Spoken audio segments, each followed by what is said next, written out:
서희초 사건 이후 교권 침해에 대한 공분이 높아지면서 정부는 수업을 방해하는 학생은 교실 밖으로 내보낼 수 있도록 고시를 마련했습니다. 그런데 이 고시가 시행된 지 1년이 지났지만 학교 현장에선 여전히 이 실효성을 체감하지 못하는 것으로 나타났습니다.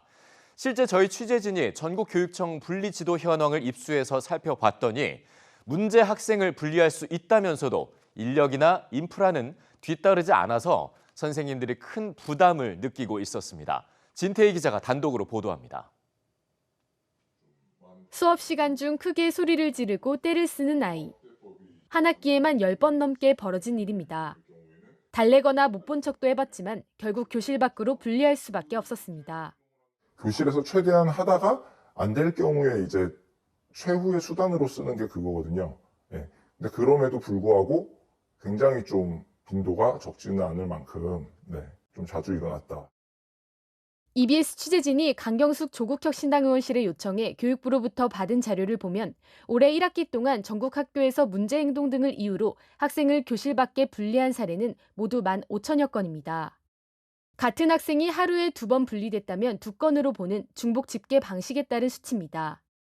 한 학기 동안 학교 한 곳당 분리 조치는 평균 1건 안팎으로 이루어졌습니다. 하지만 학교별 분리 현황을 뜯어보면 편차가 큽니다. EBS 취재진이 전국 16개 시도교육청의 분리 현황을 입수해 분석했더니 분리 조치가 아예 이뤄지지 않은 학교는 78%였습니다. 분리 조치를 시행한 학교는 5곳 중 1곳꼴에 불과한 겁니다.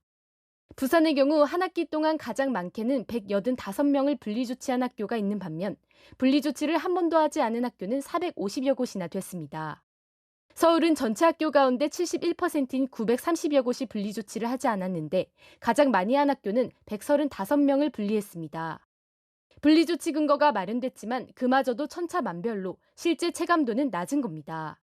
학교 현장에선 가장 큰 이유로 공간이나 인력 같은 여건이 제대로 갖춰지지 않았기 때문이라고 말합니다.